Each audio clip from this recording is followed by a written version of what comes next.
इस वक्त आप आराम से बैठकर इस वीडियो को देख रहे हैं, मगर मैं आपको कहूँ, आज जिस जगह पर आप अभी बैठे हो वो जमीन आज से करोड़ों साल पहले 8,500 डिग्री के तापमान से उबल रही थी, या जिस जगह पर आप बैठे हैं वो जगह लाखों सालों तक बर्फ से ढकी हुई थी। ये दोनों बातें सच हैं। इस 15 मिनट की वीडियो के अंदर आप पृथ्वी के 450 करोड़ साल के सफर को देखने वाले हैं।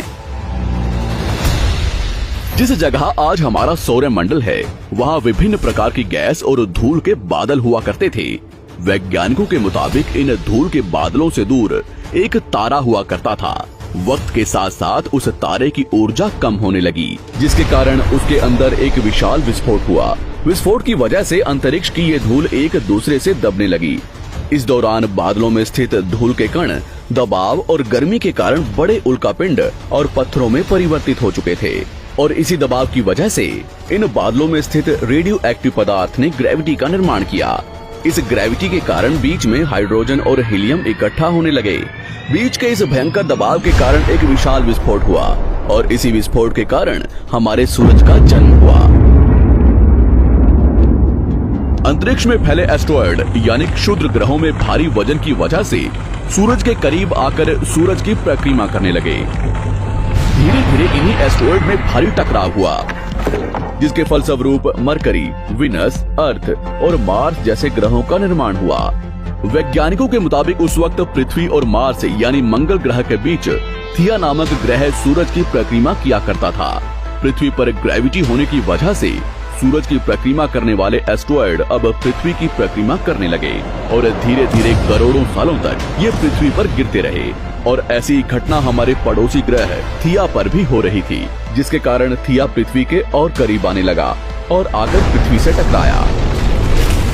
इस भयंकर टकराव की वजह से पृथ्वी के हिस्से कणों के रूप में अंतरिक्ष में फैल गए और एक रिंग्स की तरह पृथ्वी की परिक्रमा करने लगे। इन्हीं परिक्रमा करते हुए कणों में टकराव होने लगा, जिसके कारण हमारे चांद का निर्माण हुआ। उस वक्त पृथ्वी पर सिर्फ एक ही समुद्र हुआ करता था, और वो था 1900 डिग्री सेल्सियस की तापमान पर उबलते हुए लावे का। उबल रही थी वो सारी चीजें जिसे आज आप अलग अलग नाम से जानते हैं।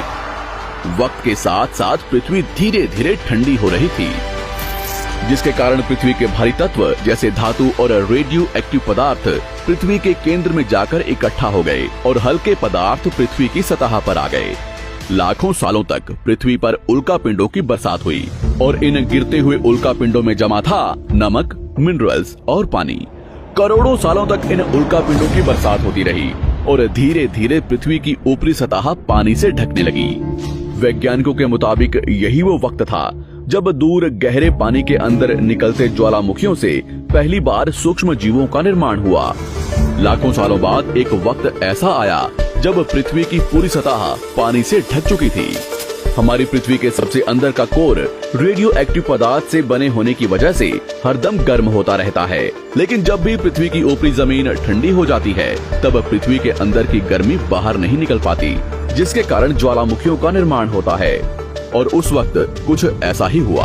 पानी से ढकी हुई पृथ्वी पर हजारों की तादाद में ज्वालामुखी निकलने लगे, और आने वाले लाखों सालों तक इन ज्वालामुखियों का निकलना जारी रहा, जिससे पानी के ऊपर जमीन का निर्माण हो रहा था। इस वक्त भी पृथ्वी पर वातावरण न होने की वजह से अंतरिक्ष से उल्कापिंडों की बरसात हो रही थी। आज से लगभग 300 करोड़ साल पहले पृथ्वी पर ऐसा वक्त आया जब पृथ्वी का वातावरण लगभग स्थिर होने लगा था। ज्वालामुखी निकलने धीरे हो गए थे, और पृथ्वी का एक दिन 12 घंटे का हुआ करता था। साल बीतते गए, और धीरे धीरे ये सूक्ष्म जीव विकसित होते गए और समूह में रहने लगे। आज से लगभग 250 करोड़ साल पहले पहली बार पृथ्वी पर ऐसे जीवों का निर्माण हुआ जो जीने के लिए ये पानी के अंदर के मिनरल्स यानी खनिज पदार्थ और धूप का इस्तेमाल करते थे, और मल त्याग के रूप में ऑक्सीजन बाहर निकालते थे।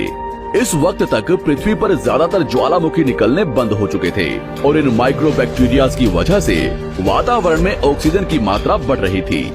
वातावरण में ऑक्सीजन बढ़ने की वजह से पृथ्वी का वायुमंडल बनना शुरू हुआ, और आने वाले हजारों सालों तक वातावरण में ऑक्सीजन की मात्रा बढ़ती रही।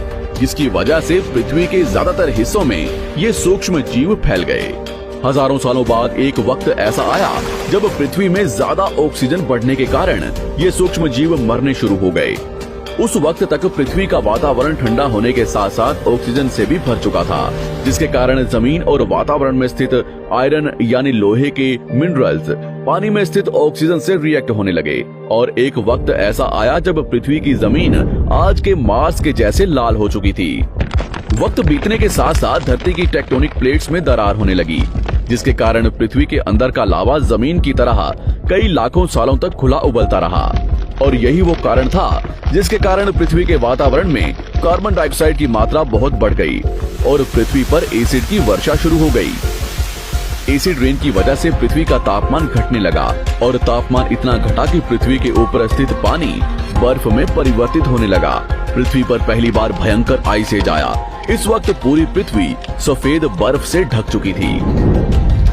आमतौर पर जब धरती पर सूरज की किरणें गिरती हैं, तब जमीन उन किरणों को सोख लेती है, मगर क्योंकि पूरी पृथ्वी बर्फ से ढक चुकी थी और क्योंकि बर्फ सफेद और चमकीली होती है, जिसके कारण सूरज की किरणें धरती पर गिरने के बाद वापस चली जाती थी।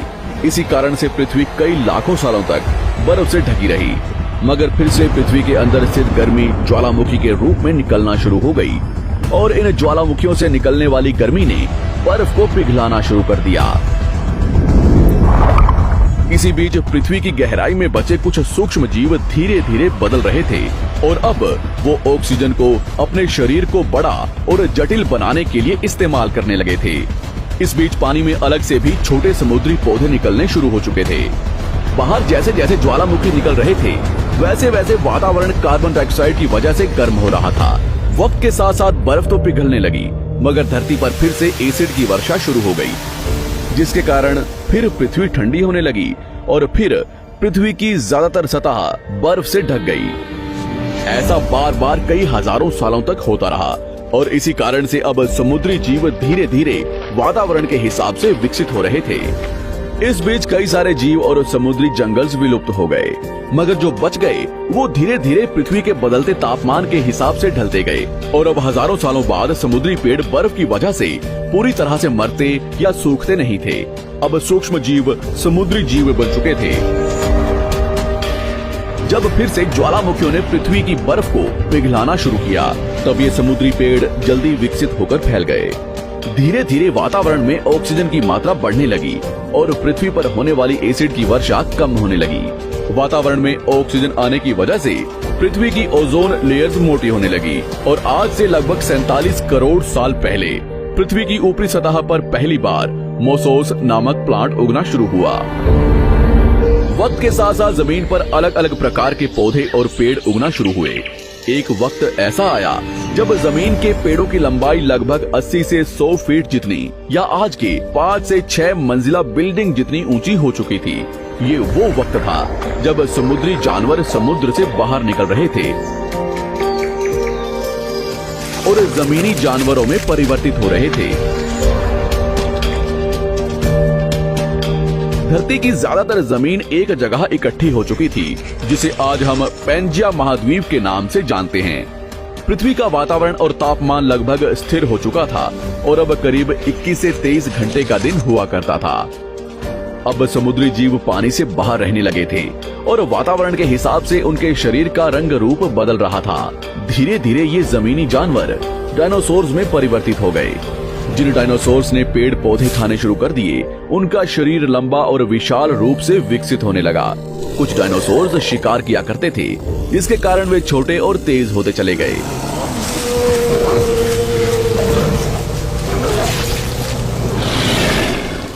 पृथ्वी की ऊपरी जमीन एक जगह इकट्ठी होने के कारण ज्यादातर जमीन रेगिस्तान और बंजर हो चुकी थी। ज्यादातर जंगल समुद्र के करीब हुआ करते थे, जिसमें डायनासोर्स रहा करते थे। आज से लगभग 20 करोड़ साल पहले पैंजिया महाद्वीप टूटना शुरू हो गया।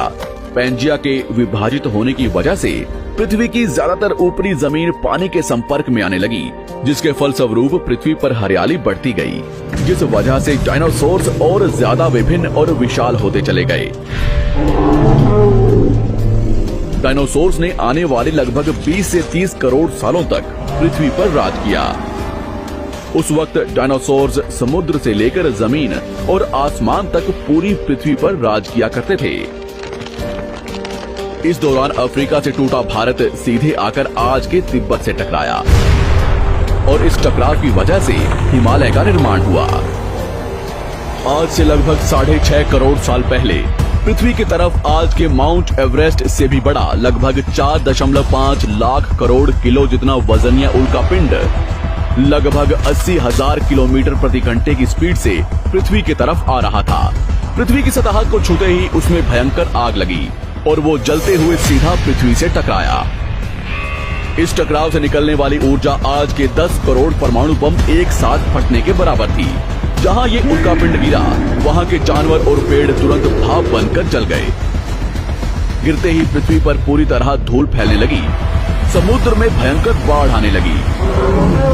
भूकंप और आग ने पृथ्वी को जलाना शुरू कर दिया।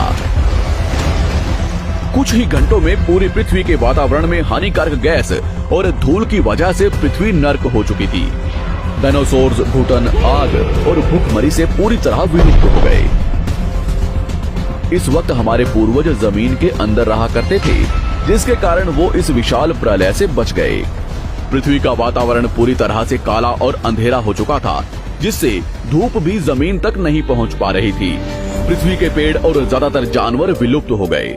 वातावरण में धूल और हानिकारक गैस के कारण पृथ्वी पर फिर से एसिड की वर्षा शुरू हो गई और फिर पृथ्वी ठंडी होकर बर्फ से ढक गई। लेकिन इस बार पृथ्वी की बर्फ लाखों सालों तक नहीं जमी रही और 80 से 90 हजार साल बाद ये बर्फ पिघलनी शुरू हो गई। जैसे ही धरती पर वातावरण फिर से पहले जैसा होने लगा, वैसे ही ये छोटे जीव जमीन से बाहर आना शुरू हो गए। उस वक्त पृथ्वी की बर्फ पिघलनी शुरू ही हुई थी, जिसके कारण अफ्रीका में घने ठंडे जंगल हुआ करते थे और इसी बीच ये जमीनी जीव बंदरों में परिवर्तित हुए। मगर जैसे जैसे पृथ्वी गर्म होने लगी, वैसे वैसे अफ्रीका के ये जंगल सूखने लगे। जंगल की चीजें खाने वाले बंदरों को खाने की कमी होने लगी। खाने की तलाश में इन बंदरों ने अपने पैरों पर चलना शुरू कर दिया, जिससे उन्हें दूसरे जानवरों के शिकार करने में मदद मिलती थी। धीरे धीरे बंदर एप्स यानी वानर में परिवर्तित हुए। खाने की तलाश में ये एप्स पृथ्वी के दूसरे हिस्सों में फैलने लगे और धीरे धीरे उनके शरीर का रंग रूप वहाँ के मौसम के हिसाब से बदलता गया। वक्त के साथ साथ हम आदिवासी बने। हमने हथियारों से लेकर आग का आविष्कार किया। हम धीरे धीरे इंसान के रूप में विकसित हुए। हमने धर्म से लेकर परिवार, भाषा और संस्कृति का निर्माण किया और वक्त के साथ साथ हम विकसित होते चले गए और आज हम इस पृथ्वी की सबसे विकसित प्रजाति बन चुके हैं। पृथ्वी को आज के जैसे बनने में लगभग 450 करोड़ साल का वक्त लगा है और हमें एक छोटे जमीन में रहने वाले जानवर से इंसान बनने में कई लाखों सालों का। मगर हमने इन 100 सालों में जितना पृथ्वी को गंदा और तबाह किया है, उतना आज तक किसी भी प्रजाति ने नहीं किया होगा। हम फिर से धरती को गर्म कर रहे हैं और कार्बन डाइऑक्साइड की मात्रा बढ़ा रहे हैं। वैज्ञानिकों का मानना है कि पृथ्वी पर फिर से विशाल परिवर्तन होने वाला है। भविष्य में पृथ्वी कैसी होगी, जानेंगे हमारी अगली वीडियो में।